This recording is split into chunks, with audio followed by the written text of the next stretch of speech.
People never run away from anything. We're all in our private traps, crammed in them, and none of us can ever get out. We scratch and claw, but only at the air, only at each other. And for all of it, we never budge an inch.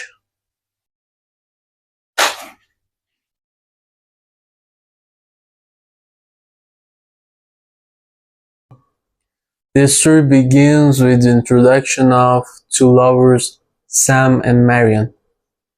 Sam meets Marion in one of his travels, and Marion works in a company in Phoenix.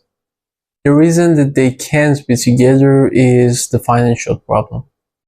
Sam is paying his father's debts and his ex-wife's alimony. Marion wants to get married, but Sam tells her, if we get married, we have to live in a warehouse and you have to lick the stamps on the letter that's containing the alimony check. On the same day when she returns to work, a deal has been made with someone and this man is going to pay $40,000 in cash. The boss trusts her, so gives the money to Marion to take it to the bank. Marion goes straight home, packs her suitcase quickly to leave the city and go to Sam and help him by giving him this money to pay his ex-wife's alimony and his father's debt, and so they can be together. Before leaving the city, behind the red light, she sees her boss, and her boss also sees her, but he thinks he's wrong. Marion drives late into the night until she gets tired and sleep in her car on the side of the road. On the next day, a policeman notices her car on the side of the road, suspects her, asks her a few questions, and Marion answers him with uncertainty and fear. So the policeman follows her for a while. Considering that she thinks that everyone is going to find out what she has done, and considering the suspicion of the policeman, she decides to change her car with a car without Arizona license plate. When she sees the same policeman again, she gets so stressed that she forgets her suitcase at first, and on the way, moment by moment, with the music of Bernard Herrmann and the rain that doesn't stop, the conversation we hear on the close-up, medium close-ups of Marion Crane, and with the whole package, our stress and tension, like Marion's, constantly increases. Finally, due to the condition of her soul, the road, and seeing the Bates Motel sign, Marion decides to take a break. At the Bates Motel, she meets a lonely but warm and kind young man.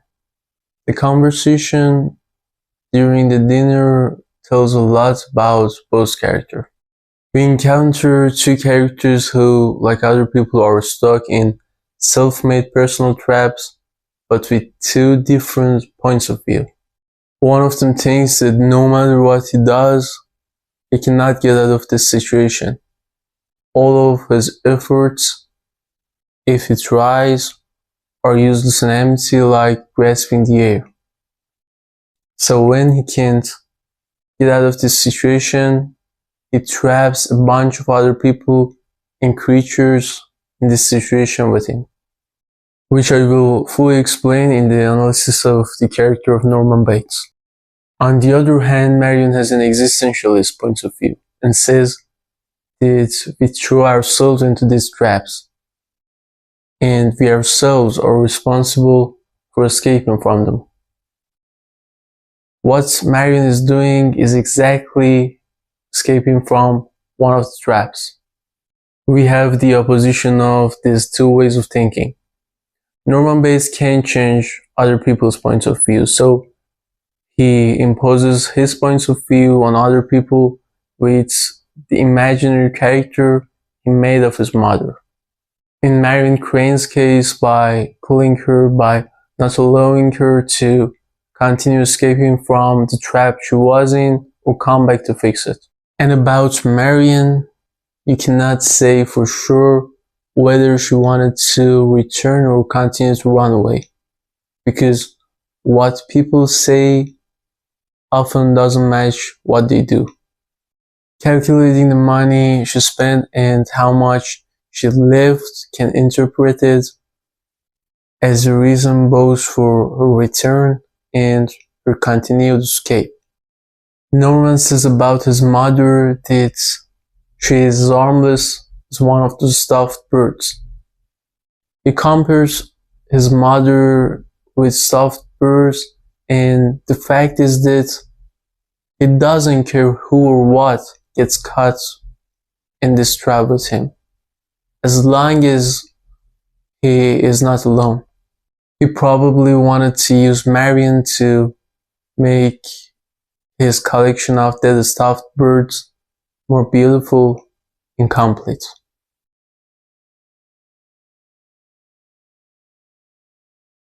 The bathroom scene is one of the most important, calmish, anxious, elaborate scenes in the film history, from every and each aspect, especially the decoupage. The correct and timely inserts and POV shots of Marion and the fictional character of Mother created by Norman Bates are perfect and attract attention. All these POVs and inserts, in addition to the soundtrack by Bernard Herrmann, the rapid rhythm of editing and the suspense created before the scene, all create such a sense of lost and uncomfortable sad atmosphere and high tension in the audience after and during this scene. After this scene, it seems as if several shots of double espresso were poured into our mouths and a few buckets of ice water were poured immediately after. We knew something bad was going to happen, but we didn't imagine it like this. That's why our heartbeat become more intense and uncontrollable. We're just waiting to see what happens next. After this incident, we see the second part of the movie and the arrival of Arbogast and Lila to find Marion with Sam. The scene of Arbogast's murder is also very well decoupaged. An overhead shot immediately cuts to the killer's POV shot. And by creating a contrast, we experience the shock at the same time as Arbogast.